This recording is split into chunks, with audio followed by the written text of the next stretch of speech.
Hola a todos, mi nombre es Angie Joana Silva Rangel, soy estudiante del programa de Artes Visuales y en el día de hoy quiero comentarles sobre un documental llamado Las Voces del Río, que es una producción hecha por Giraldo y Dacol.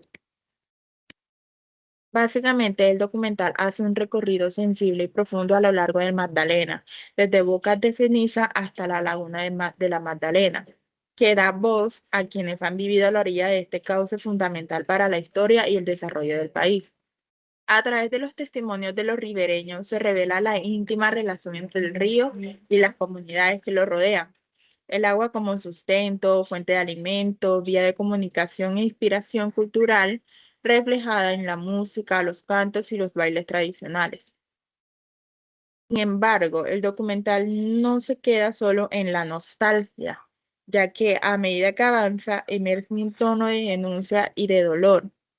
El río, que antes fue símbolo de vida, hoy sufre las consecuencias del abandono y la contaminación. Los habitantes relatan cómo la disminución del pescado, los residuos tóxicos, la basura y hasta los cuerpos arrojados a sus aguas han convertido al Magdalena en un espacio herido que clama ser escuchado. Críticamente, Las Voces del Río no solo documenta un paisaje ni una tradición, sino que plantea una reflexión sobre la pérdida del vínculo humano con la naturaleza y la responsabilidad colectiva frente a la degradación ambiental.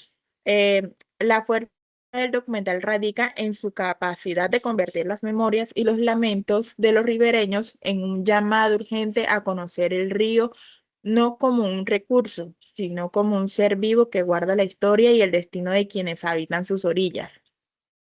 La narrativa del documental Las Voces del Río está estructurada de una manera cronológica, siguiendo el recorrido físico del río Magdalena desde su desembocadura en Bocas de Ceniza Atlántico hasta su nacimiento en la laguna de la Magdalena, en Huila. He identificado tres momentos claves en el documental. El primero se desarrolla entre el minuto 9 con 54 segundos. En esta secuencia se presenta a un habitante de Plato Magdalena, quien asume la tarea de personificar la leyenda del hombre caimán.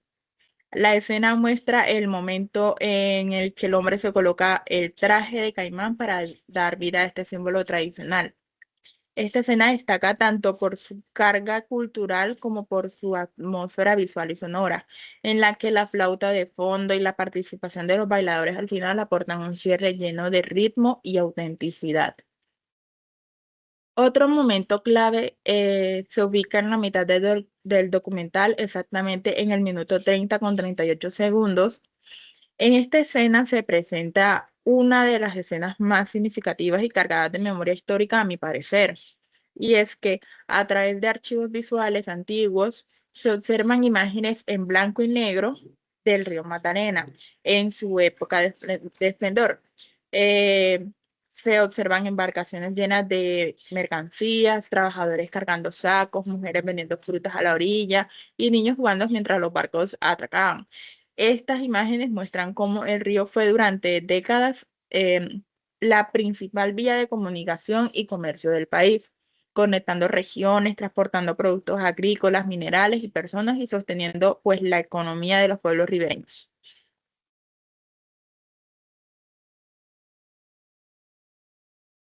Otro momento clave se sitúa en el minuto 48 con 34 segundos. En este escenario aparece un pescador ribereño con el rostro marcado por la tristeza. Mientras habla, su expresión transmite una profunda desilusión y cansancio moral. Él comenta cómo aquello que siempre fue una fuente de alimento, trabajo e inspiración se ha convertido en un reflejo del descuido humano. Se muestran imágenes de los residuos pesados y desechos industriales que llegan desde Bogotá, flotando en la superficie del Magdalena y acumulándose entre sus orillas. Definitivamente el momento más importante del documental se sitúa en el minuto 60 hasta lo que resta del documental. cuando los habitantes ribereños y los guardianes de la laguna se dirigen al río como si fuera una madre, ya que ellos reconocen al río no solo como un elemento natural, sino como un ser vivo que ha nutrido, acompañado y sostenido a generaciones enteras. Las palabras de los entrevistados revelan una conexión espiritual e íntima, construida a lo largo de los años a través del respeto, el agradecimiento y el amor hacia el río. Lo llaman madre porque les ha dado de comer, les ha dado identidad y sentido de pertenencia. En sus voces se percibe tanto la gratitud por lo recibido como la tristeza por el daño que hoy lo aqueja. El impacto de esta escena se amplifica gracias al cuidado en la ambientación sonora y visual. El murmullo del agua, el canto de las aves, el eco del viento, envuelven las palabras de los habitantes, generando una atmósfera serena y contemplativa. La cámara se detiene en el nacimiento del río, en la laguna que da origen a esa gran arteria fluvial. La imagen sorprende y conmueve. Nadie imaginaría de que aquel lugar tranquilo y pequeño surge el río que ha marcado la historia, la cultura y la economía de un país.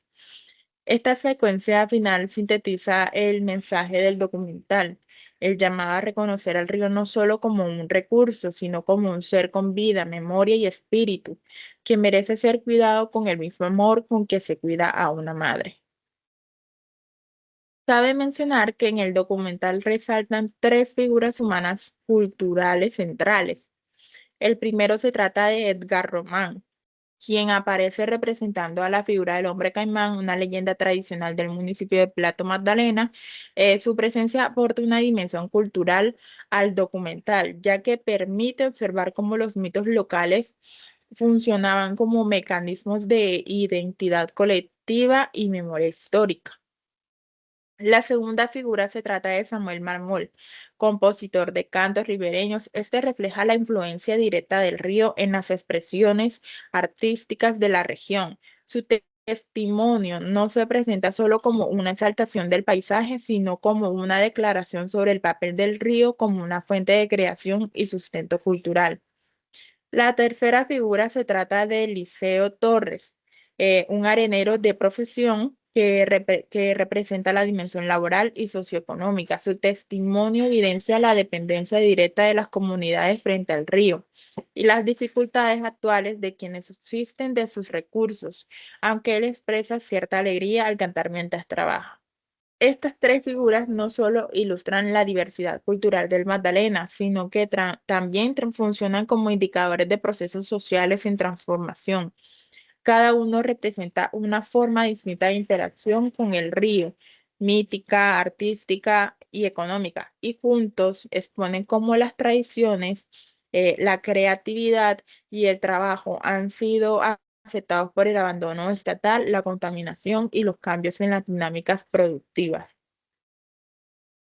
Para finalizar, Gumucio plantea que el cine comunitario y regional busca registrar la realidad desde el centro, rompiendo con la mirada externa y dominante que suele representar a las comunidades desde una posición distante. En las voces del río, esa mirada etnográfica se evidencia de la manera en que el documental cede a la palabra a los propios habitantes ribereños, quienes narran sus experiencias, creencias y sentimientos hacia el río Magdalena. No son actores ni portavoces ajenos, sino protagonistas de su propio relato. Este enfoque evita la exotización del otro y en cambio construye una representación basada en la voz y en la perspectiva interna de la comunidad, coincidiendo con el planteamiento de Gumucio sobre un cine que surge desde las regiones para mostrar su propia identidad cultural. Además, Gumucio sostiene también que el cine comunitario debe asumir una ética de la imagen, es decir, un compromiso con la verdad y la dignidad de quienes aparecen en la pantalla. En Las Voces del Río, esta ética se observa en la manera en que el documental muestra a los entrevistados, pescadores, areneros, compositores o guardianes de la laguna, sin manipular su discurso ni convertirlos en objeto de compasión. La cámara mantiene una distancia respetuosa y da espacio al silencio y a la emoción genuina, lo que evidencia una actitud reflexiva del realizador frente a su papel como mediador. Más que poner una interpretación, el documental permite que los protagonistas construyan el sentido del relato, lo cual se alinea a la idea de Gumucio, de que el cine comunitario no debe hablar sobre la gente, sino con la gente. Muchas gracias por ver.